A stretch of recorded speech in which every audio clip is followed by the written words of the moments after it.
Welcome back. Are you ready for some magic? That's great, because our next fantastic guest will introduce WebAssembly, webR, and Shinylive, showing how statistical software and its dependencies can be pinned to specific versions and self-contained as a universal binary package. Please join me in welcoming our next wizard, one and only George Stark, Senior Software Engineer at POSIT, who works on the webR project as a part of the open source team. Oh, and just in case you were wondering what George is doing while not working with core software, he enjoys digital photography, fantasy, science fiction, and tinkering with some electronic synthesizers. Let's give a warm welcome to George in the comments. George, the stage is yours. Thank you. Thank you. Great to be here. So yes, I'm George. I work for POSIT. I'm a software engineer, and I'm the lead developer on the webR project and contributor to parts of the Shinylive system. So yes, today I am going to talk about webR and Shinylive, but I wanted to talk about it particularly in the context of data science and research data science in particular. So at the start of my talk, I will talk about sort of reproducibility in data science, and then I'll move on to webR and Shinylive later on. So let's get my slides up and running. So I'm going to start by talking a little bit about something that's been happening maybe the last decade or so, the idea of the open science movement. And to frame this, I really kind of want to say that I believe one of the fundamental principles of the scientific method in general is the idea of peer review and verification. If someone has some kind of research, some kind of research output, it should be possible for another researcher elsewhere in the world to take their data and take their code and get the same conclusions, come to the same conclusions. I think it's one of the most important parts of science and why we really understand so much about life and the universe. And so, so researchers are increasingly publishing their data alongside infrastructure and software as part of their research outputs. And there's some references at the bottom of the slide there about what open science is. But I quite like this image showing some pillars of open science. And today I'm going to talk about this pillar, this open scientific knowledge, which covers the idea of open data, open software, but also even just the idea of scientific publications themselves being open so that anyone can access them without having to pay or be limited by barriers. And in some areas, this isn't just a nice to have. It's actually a regulatory requirement or an institutional requirement. There are universities where your research body will require that you release your research openly with open licenses. And it makes sense to me that if you're doing research sort of funded by government bodies, it makes sense that the people that are governed by that body are able to access that research. Of course, there'll always be limits to these kind of things, but as much as possible. And in this case, over the last few years, this movement has been taking lessons and inspiration from the free and open source software movement of the latter end of the last century, with the ideas of licensing. So that's kind of framing the first half of my talk. And kind of the reason I'm talking about this is because if we really want the same conclusions to be equally available to separate researchers, we do need the idea of reproducible software, so that the software that's used in research can be run in different places and get the same results. Now, in practice, it's not always so nice. I already mentioned that there are always going to be some barriers. There's things like health data which can't be published, as someone mentioned in the comments.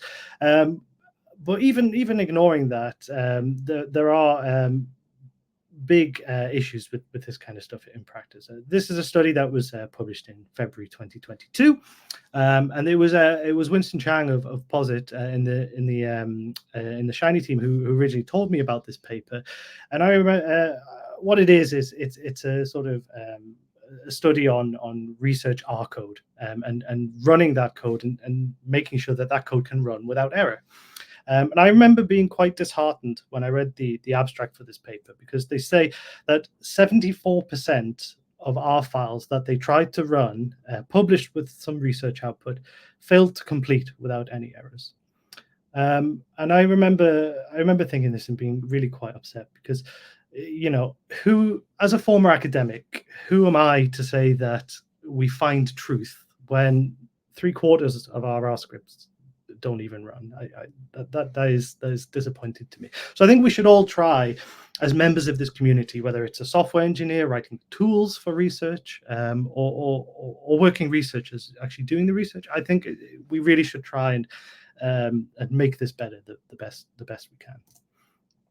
So what do I mean by reproducible software? There's no hard definition for this, but one that I like is the ability for anyone to be able to rerun and verify the result of some computational procedure. And there's kind of a follow-on to that you kind of get for free, and that's the idea that if your software is open and reproducible, then it's possible to modify or extend that procedure either through further software or the collection of new data to hopefully gain some new insights. Now, there's some level of subjectivity here. The word easily is the biggest one. What I would find easy to reproduce as a software engineer is going to be a lot different from what a working researcher would find easy to reproduce.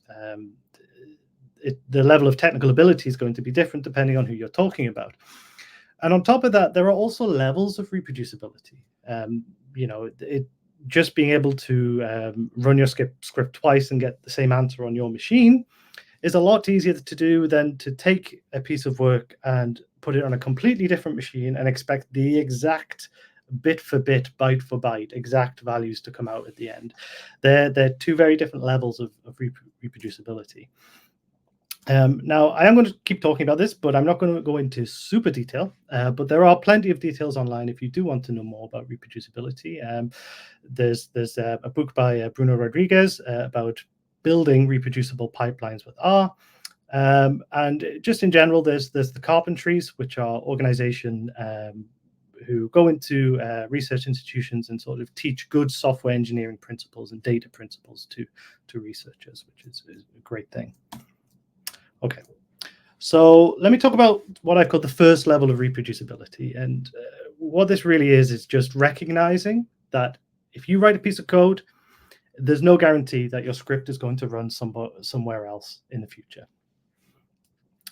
And the aim of this really is just to try and avoid that first hurdle, which you hear far too often, which is, well, works on my machine. We kind of want to do better than that, right? So there are some simple things that you can watch out for.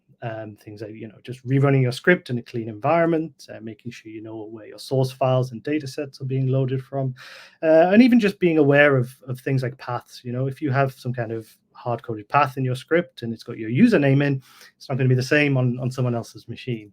And these are all things that we should be doing anyway. And yet, these things are exactly what, in this paper I talked about, the authors wrote automated systems to help solve these problems. And it went from 74% of the code's erroring to 56% of that code erroring, which is a great improvement. That's almost by a quarter. So even these small things kept in the front of your mind when you're writing code will make a big difference. Then we move down to the next level of reproducibility, and this is what I've called at the language level. And this level is slightly harder, but it's about sort of good software engineering. It's things like using source code management like Git and GitHub. It's about defensive programming. If you're doing something that relies on a process that could error, make sure that you're checking for error conditions and handling them. And doing things like organizing your software into modules, packages, and documenting and testing your code. Now, this kind of thing, there are packages that will make that easier for you. These are R packages that I've just selected. I'm sure there are Python packages that do similar things. But even with these packages, there's no real magic bullet here. No matter what, with WebAssembly or whatever, it doesn't matter. At some point, you just have to write good software. And good software will lead to lasting projects that will last a good amount of time through some research project and beyond. And I just wanted to shout out the Society for Research Software Engineering at this point, which certainly in the last few years at the UK universities has become more popular.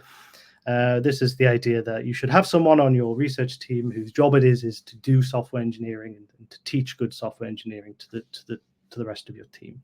And they're trying to make that a real career path in academia. And again, I think that's a good thing.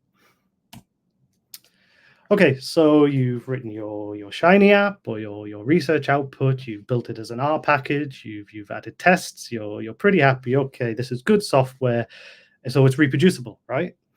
Well, not quite, because now we get into sort of the harder levels of reproducibility, and that's when you take a piece of code, particularly if you're using interpreters like R or Python, and you move them to another machine.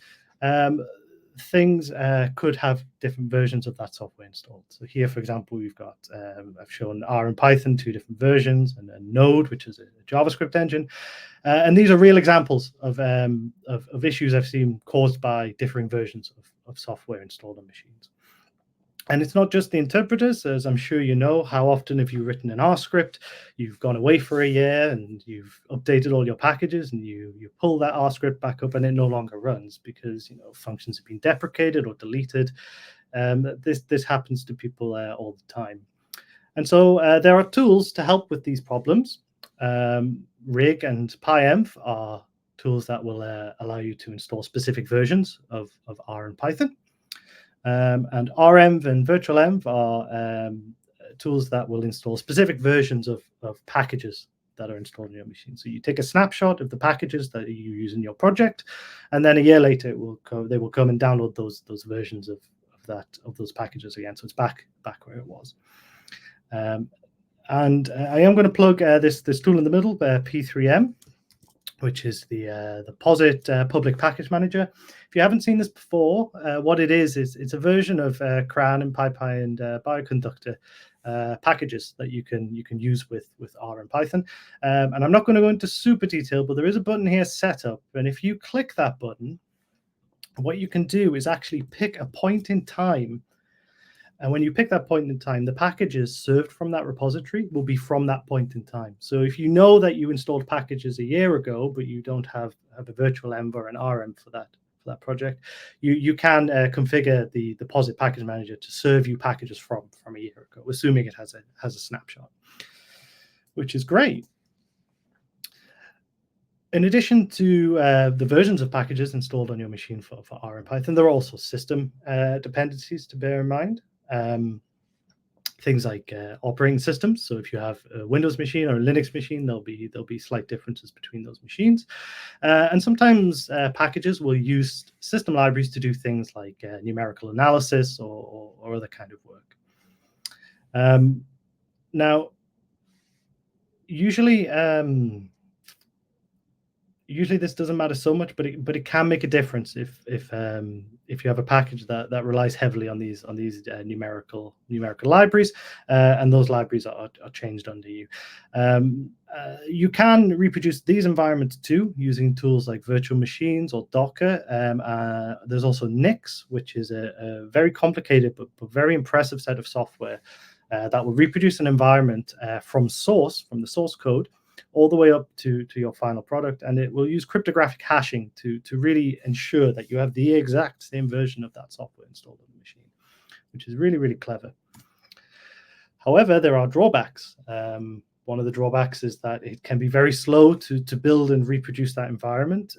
Anyone who's had the trouble of recompiling something like the tidyverse from source will know that it can take a very long time, depending on the machine you're running, especially without things like caching. And also, they can be very hard to use.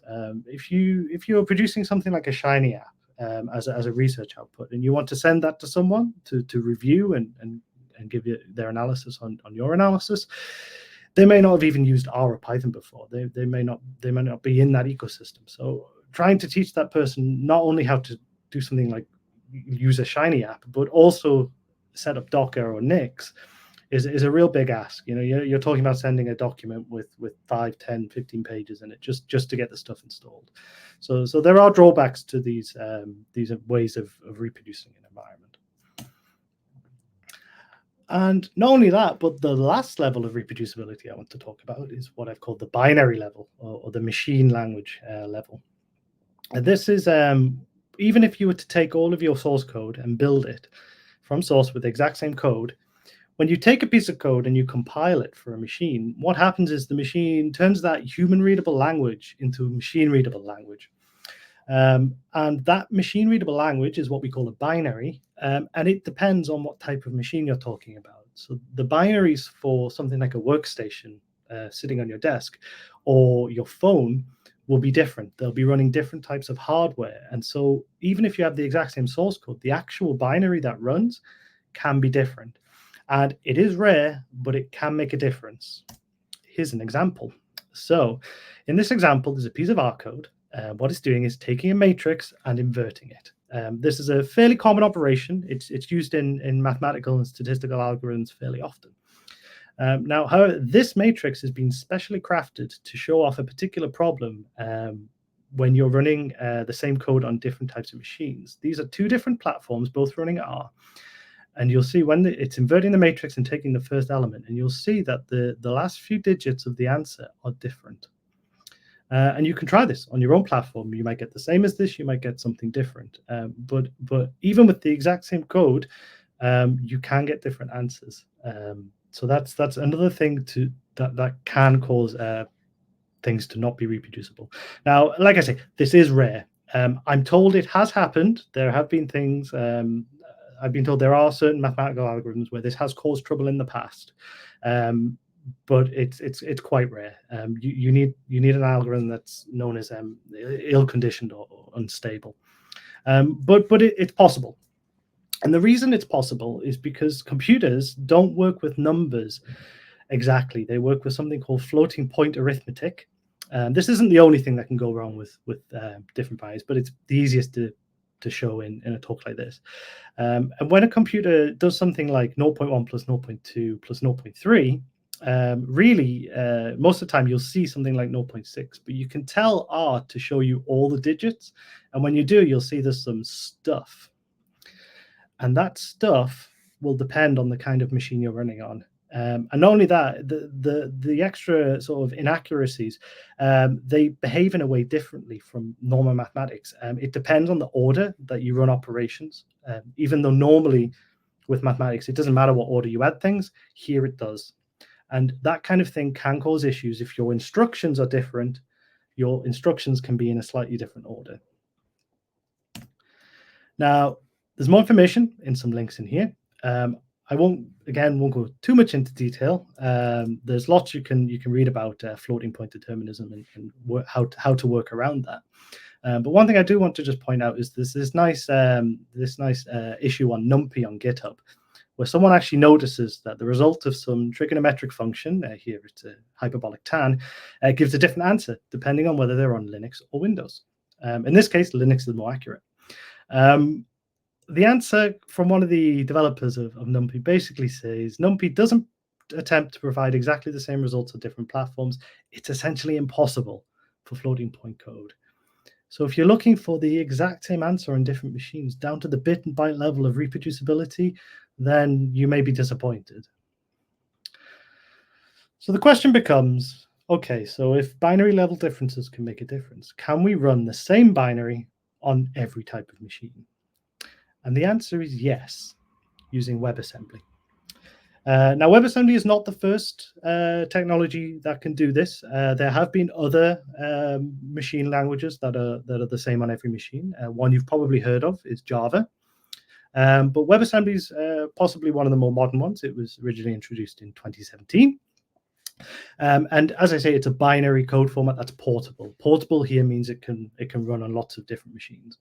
And it was really designed to run high performance applications in web pages. And it does that job very well. The WebAssembly bytecode machine code format runs almost as fast as a native machine code on most machines. It's supported by most modern web browsers. and you can interact with it through JavaScript, which is a language used on the web for web applications. Now, what makes WebAssembly different from previous attempts at this, like Java, is that WebAssembly was really built from the ground up to be secure.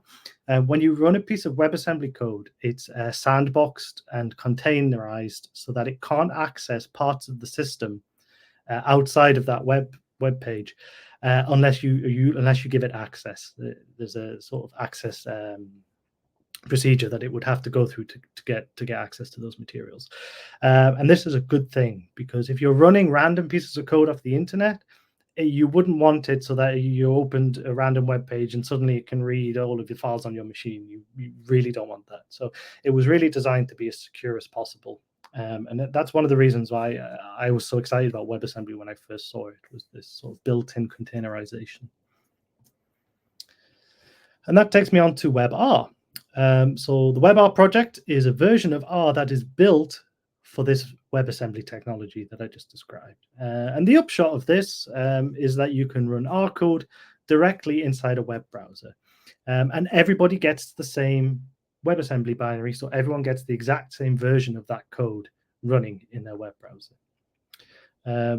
Now, because this runs in your web browser, when you have something like Shiny, traditionally you'd have something like an R server that would run that Shiny code, but not here.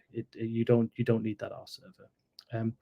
There are some people running webR server side inside Node, so that is possible, but I won't talk about it today, other than to say that some people are doing that too. So I'm going to go through some examples of applications that are using webR, and then I'll talk about Shinylive a little later. So I'm going to start with this is the screenshot of the webR application, and you can go to the URL shown on the screen there, and you can load this in your computer or your tablet or your phone right now. And what it's really designed to be is just sort of an introduction to this sort of 4-pane data science that you should be fairly familiar with if you've ever used RStudio before. There's a plotting pane, a file browser. In the top left, there's a code editor. In the bottom left, there's a console, an R console. Now, one of the great things about web technologies in general is that they compose together really well. These slides that I'm showing are Quarto slides. They're web-based. If you've not used Quarto before, it's kind of like the next generation of R Markdown. And because of that, this isn't just a screenshot of a webR application. This is actually an interactive application. So I can say Arno 1000. I can actually, if I can type, I can actually run things in my browser directly in my slides, because this is all running inside my web browser. So if you can imagine someone who doesn't have R installed on their machine, they've never used R before, but they could go to this website and they could upload some data to the virtual file system. They could run something like tidy models or tidyverse packages, and then they could produce images, and they could save the results to their machine. Let me see if I can do something like this. There we go. So I've just done some data analysis directly in this slide. So this is great for sort of getting people up and running with R. And because it's the exact same version of the WebAssembly binaries and the exact same versions of the packages served to those users visiting that web page, they are guaranteed to get the same answers down to the bit level. There's certain guarantees made by WebAssembly that those floating point values will be exactly the same. And the list of instructions is exactly the same. Another thing that we found webR really useful for is in teaching. Educators are really excited about things like this, where you can have a editable code block directly in your slides. So I can actually run that code and show a plot immediately. And this is a real benefit, because previously you'd have to like swipe to another screen, load RStudio, zoom in, point out bits of code, and then it's kind of clunky. And this is really immediate, and you sort of avoid all of that overhead and context switching, and you can actually really get your point across really nicely with this. And it's not just useful for teaching, but also just presenting in general, like I am now. If I was giving some kind of data presentation, someone may ask, "Oh, well, what happens if we don't want to plot the shape here, or we don't want to plot those lines? What does the plot look like then?" Well, I can do it. I can do it live, and I can show you exactly what that plot would look like. And I don't have to recompile my document or my slides. It just updates in the page. So that's really immediate. And the thing about this is, again, this is kind of reproducible by default, because this isn't an image that was shipped with the slides. This image was generated in the slides. So my code has to be reproducible to show anything at all. It's reproducible just by the fact that the code is in the page and running every time I load that page. And that takes me on to the last application of webR that I'm going to talk about today, and that's Shinylive. This lets you run your Shiny applications in your web browser without the need for a computational server. So Barrett talked about this a little bit yesterday, so I may show some things that he already talked about. And I know a few other people have mentioned that they're using Shinylive and webR in their own projects. But hopefully this should still be interesting for anyone who's not seen this before. So a traditional Shiny app looks like this. There's a Python server or an R server running that Shiny application somewhere on the internet. And your users will come along and they'll connect to that server and do some kind of interaction with the page. And then what's really happening is that Shiny's doing the hard work and then sending the results back to the client-side browser. Now, this works okay if you have, 1, 2, 4, 8 users, or if you've got 400 users. Suddenly, the server's having to do 800 times that processing to serve however many users. And so because of that, it is possible for these servers to get overloaded, and you have to start thinking about having scalability in bigger servers and real DevOps. So you might think, okay, well, what kind of servers are running this R in Python code? What does this actually look like? And there's probably a few answers here, and it depends on what you're doing. If you're just sort of testing a Shiny application, your Shiny server is just your workstation sitting under your desk and running RStudio, right? When you test your Shiny app, it's running Shiny server in the background to serve that app locally.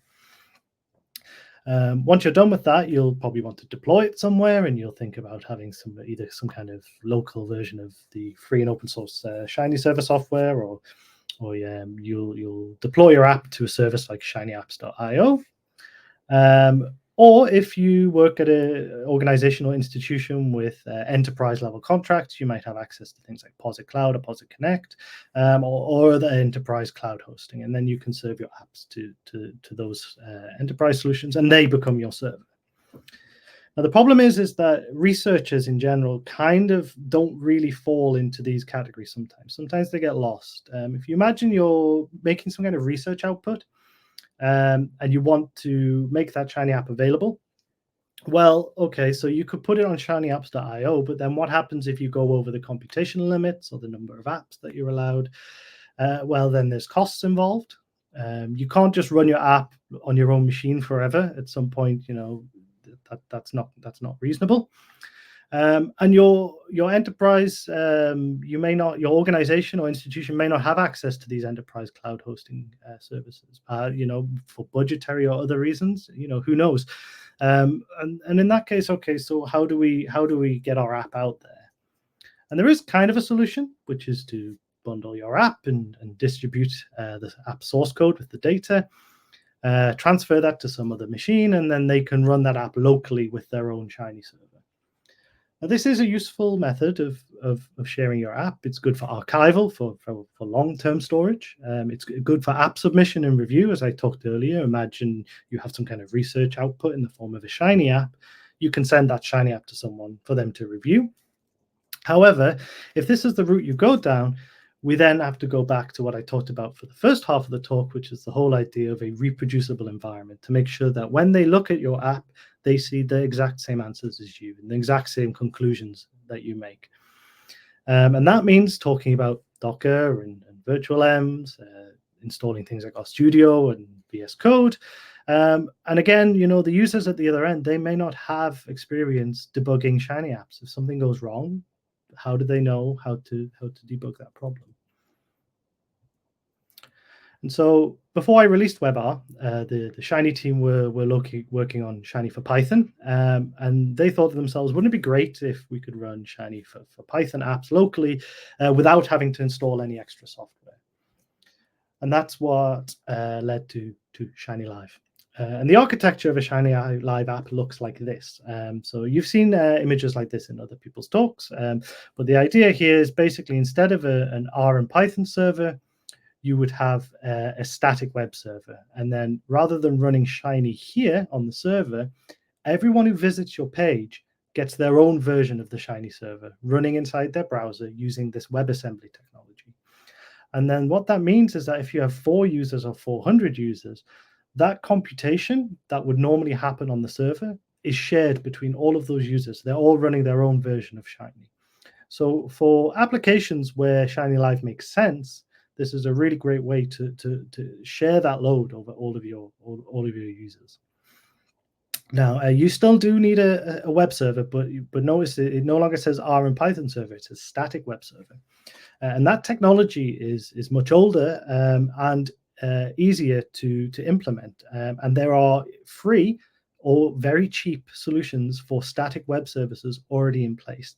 The one that people will probably be most familiar with is GitHub Pages.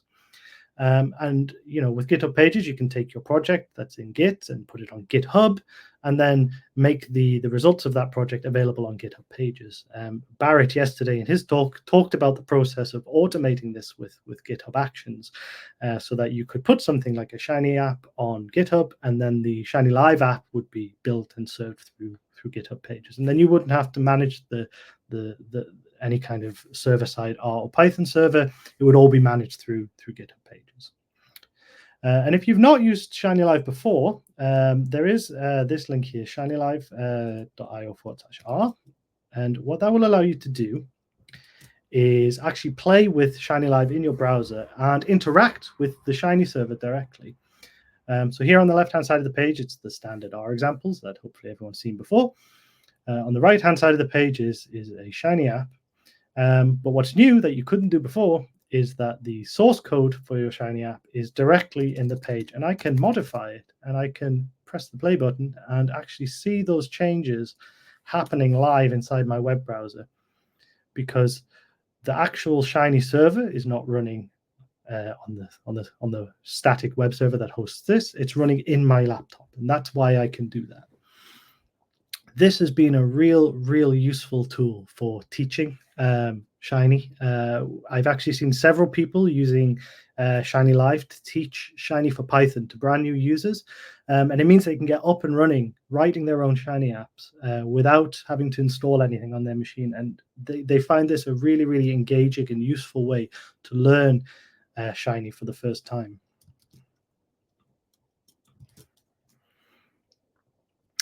If you are using Quarto, one of the benefits of Quarto is that it has extensions, and there is a Shinylive extension that allows you to embed your Shiny apps directly as part of a Quarto document. So if you imagine you have something like maybe a research document outputting to a website, you could have some long form text, your usual prose explaining what analysis you're doing, and then embed your Shiny app directly into the page. And then right after the app, it just continues again with the rest of your analysis and your talking points. So that's a really nice way of putting Shinylive documents into a wider analysis. And I've done that here. It works not only with documents, but also with slides. So on the next slide, I've done exactly this to add a Shiny app directly into the page. And again, this is hosted on GitHub Pages. So these slides can actually be loaded by anyone with that URL on GitHub Pages, and they can use that app, and I don't have to worry about hosting it anywhere. It's just directly there in WebAssembly on the page. You don't have to use Quarto. You can take a Shiny app and convert it into a Shinylive app using an application, a package Shinylive that's currently available on CRAN. If you install that package, get a Shiny app and run Shinylive export with first argument where your app lives, and the second argument is some output directory. That will produce a WebAssembly binary bundle that's ready to transfer to another machine or host on some static web service, whether it be GitHub Pages or Netlify or whatever you want. And again, you can imagine this is really useful if you've got a Shiny app and you want to send it to somebody without having to host it on a server. This is one way to do so. You just take that binary bundle and send it to them and say, okay, well, now you can run that Shinylive app. You don't have to install anything, just run the app. And you think, okay, well, how do you run the app? Well, you just start a web server. And there's a few ways to do this. Probably one of these will be available in most cases. If you've got R installed, you can use this run static server command. If you're a Python user, you can run a HTTP server through Python. And even if you're a JavaScript developer, you can start a JavaScript web server. It doesn't have to match the type of language you're writing your Shiny app in. Any of these ways of starting a web server or any other way of starting a web server will work with Shinylive apps. It just needs to be a standard web server. Okay, so you may think, okay, well, what about packages? I've got my Shiny app, but I use a load of packages. Well, we have tried to build as many as possible for WebAssembly. We have a public CRAN-like repository that if you go to that URL, you can type your package name in, and it will tell you whether it's available in WebAssembly. Not everything is available. Compiling packages for WebAssembly is kind of like supporting another operating system. So not all packages will easily compile for WebAssembly, but we have compiled most of Tidyverse, all of Tidy models, and lots of more popular packages. So I haven't been able to test them all, but there is about 60% of CRAN compiled. So do give it a go, and feel free to open an issue on our GitHub page if they don't work for whatever reason, and we'll try and take a look into that. Now, earlier in the talk, I talked about the fact that these packages can change over time. Packages are always updating and changing, and despite our best efforts, deprecations happen, functions get deleted, and older code may no longer work.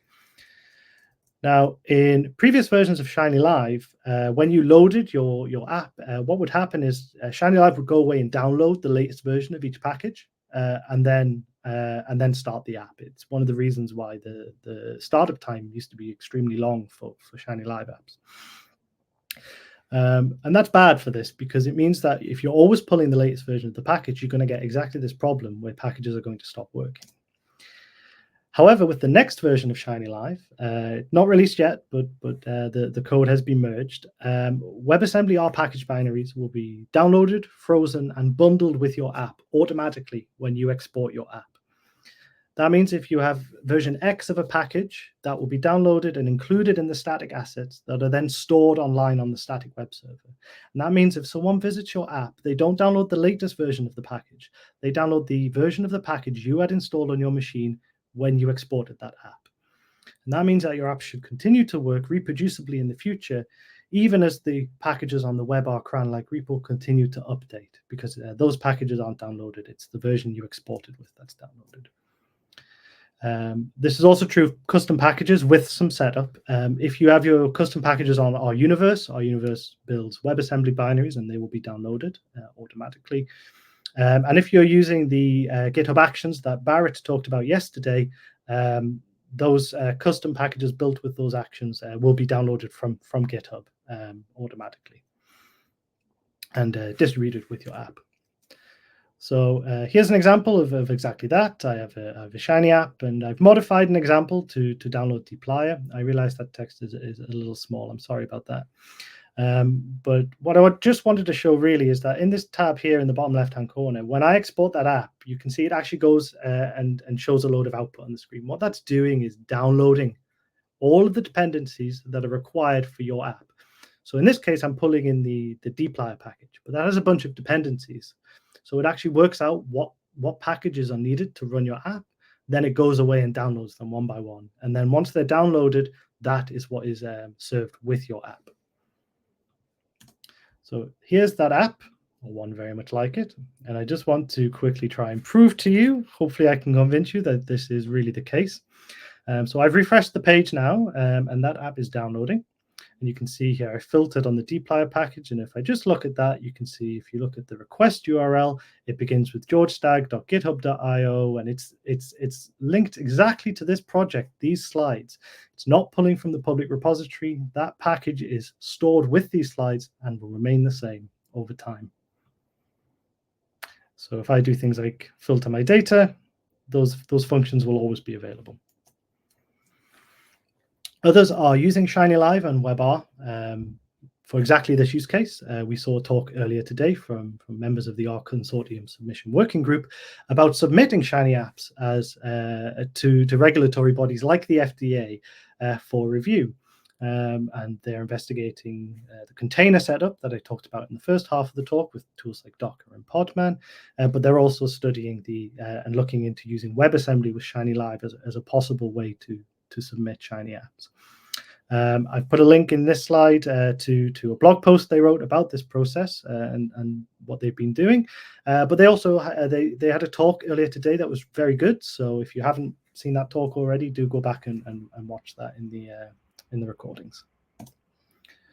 So future work, current issues. Again, not all packages work. And building custom packages using tools like GitHub Actions is still very experimental. This stuff will be released with a future version of Shinylive, but it's still quite tricky to work with, and we really need to spend some time to update the documentation and really clarify how this will work. We're kind of still figuring this out for ourselves, to be honest. There'll always be good reasons to use a traditional Shiny deployment.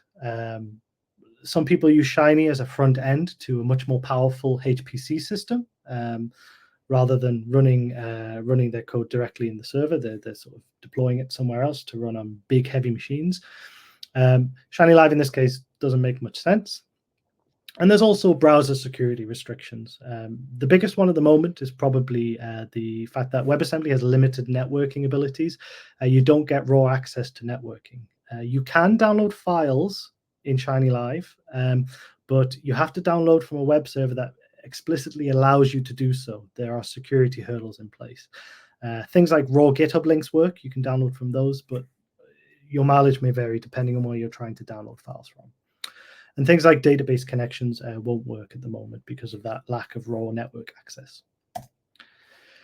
And finally, there are no secrets with a Shinylive app. So no passwords, no tokens. Anything you put in your source code for a Shinylive app is available to the user to view. And that's true of data too. Any data or tokens or anything like that, they're all transferred to the client side so that Shiny app can run on the client. So because of that reason, Shinylive may only make sense if you're already building tools and data that will become open science and will become open source software. There are ways around this. You can use things like if you have something like a POSIT, some of the POSIT Pro products, you could do things like start a Plumber API and then have that Plumber API behind authentication so that your Shinylive app can connect to it. But in principle, for the moment, I think the way to really think about this is that no secrets with a Shinylive app is probably the safest bet. Okay, so that's all I want to talk about today. I've put some links on the screen there, Shinylive examples, documentation, and the demo website. So do give it a go and let us know how you get on. Thank you so much, George, for all those cool and mind-blowing things that you shared with us. True magic, you're a wizard. We have a lot of questions that were coming during your talk, so let's get started so we can have as much as possible. So first question from Pavel would be, can we use webR and Shinylive in the package documentation? It would be awesome to embed interactive console next to or even instead of examples.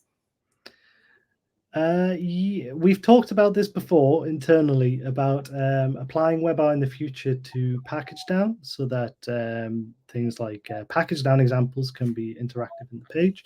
It's not something we're currently working on, but it is something we've talked about. For the moment, if it's something you're interested in, the easiest way to do it is probably to use the Quarto webR extensions that already exist to get webR into your Quarto documents, and then you can write sort of standalone Quarto tutorials that have interactive webR blocks directly in the page. Thank you so much. The next question comes from Marek. What's the plan for reducing the binary load times? In our experience, the biggest blocker was the initial load time for the binaries. Yeah, so we've done a lot of work on this over the last few months. Part of the problem is that at some point you have to download the data. It has to be on your machine. And our package traditionally, they've never really had to optimize to really sub-microsecond downloading times. It's not something you've really had to think about. But we are trying certain technologies. We've looked into some of the APIs available by the technology Inscripton that powers webR. And they provide some more efficient ways of loading data from the network, and we're trying to incorporate that the best we can. We have improved the loading time with Shinylive, and we've also tweaked the server-side settings so that things are cached more aggressively, so that they're not re-downloaded every time. But at the end of the day, the data has to be downloaded, and there's not much we can do about that other than compressing it and trying to get it down the wire as quickly as we can. Mm-hmm. Another question from Nathan. Does this scale well? What about using large data sets and high compute-intensive analysis? How is there any significant overhead compared to using it locally or in our studio, for example? Yes. I don't have exact numbers because it depends exactly what you're doing and what machine you're running on. Sort of informally, really hand wavy, I've heard that WebAssembly will run about 80% of the performance of your machine natively, but really take that with a grain of salt. I've really not profiled it to a heavy degree. We've mostly been working on just getting it up and running as best we can, rather than worrying too much about the efficiencies. So yes, there will be performance implications. It will definitely be slower running in WebAssembly, but I think it's a price worth paying for those guarantees you get about things like reproducibility and those fixed binaries and WebAssembly bundles. I think it's worth it, but it may not be worth it for your particular project. Okay, thank you. Another question from John's. WebR can communicate with JavaScript. If so, it should be possible to put work that can be client-side in WebR Shinylive inside a module and then communicate via JS with an outer Shiny app that does things like submitting the results via the API key. That's right. Is it right? As the understanding was that Shinylive had to stay isolated from the rest of the page, but I'm not sure if it's 100% correct.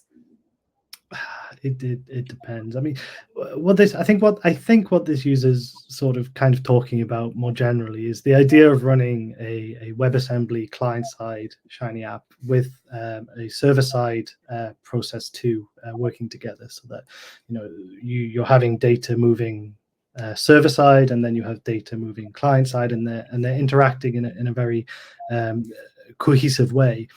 And that kind of thing is technically possible. It's not really available yet, but we are thinking about it, and we are experimenting to see how this kind of stuff feels.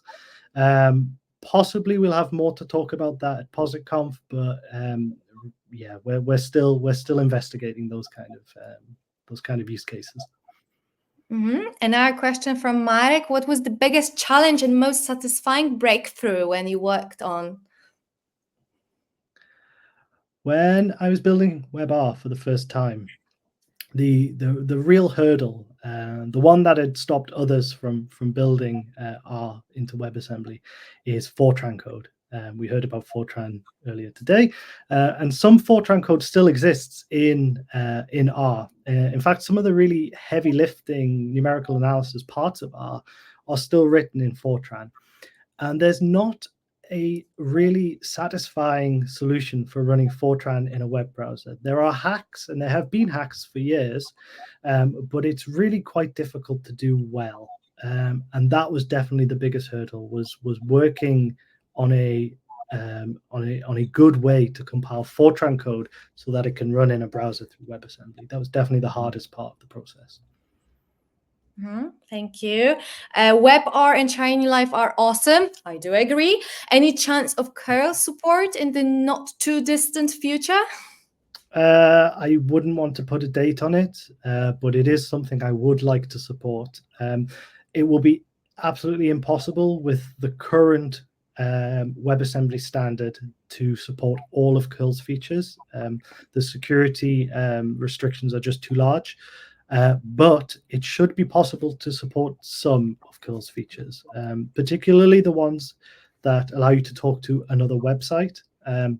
There should be ways to replicate curl's functionality in webR, but not in the short term.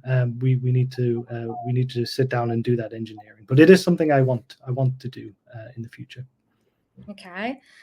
Is it possible to have both Shinylive client-side functionality and regular Shiny server-side functionality in the same app, Doc? It is possible. It's difficult at the moment. We want to make it easier. There was an interesting article when WebR was first released by some of the Epsilon team, actually. And I think they had a traveling salesperson example where some of the work was done client-side. And some of the work was done server-side. But like I say, it's quite difficult to integrate those at the moment. It's something we want to work on more in the future. Okay, final question as we have to wrap up. What are the coolest WebR Shiny apps you have seen so far since it was announced? I'll show you. Hang on. Okay. Let me share my screen. Do we have time? We have a little time, but let's do it. I'll try and see if I can load it. Last one going, George. Let's get it going. Okay, hang on. Let me share my screen again. Okay. Can you still see my screen? Here we go. Right. Okay. Now we're just hoping that it works because okay. It wasn't prepared. So I will say while this loads, it's downloading some stuff in the background. I didn't write this app. This was an app by Jeroen Ooms, who works on our universe. But it's a version of ImageMagick, which is a software that edits images built for WebAssembly. He set that up so it's compiled for WebAssembly as part of the WebR build process. And because of that, we can use it in our packages for WebAssembly, and we can actually sort of directly interact with these images and do some really cool and crazy effects without downloading any software on our machine. I mean, this is kind of silly example, right? Just modifying this kitty cat. But it shows a more general idea that, in the future, you can have these really responsive experiences directly in your web browser without having to install anything, which I just think is just so cool. The fact that you can do this, even to me, is just pure magic.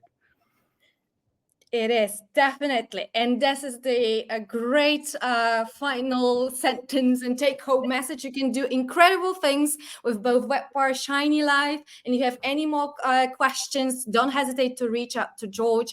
And he's around. And we are moving towards the next talk. Thank you so much, George, for joining us. And thank you all for all your questions.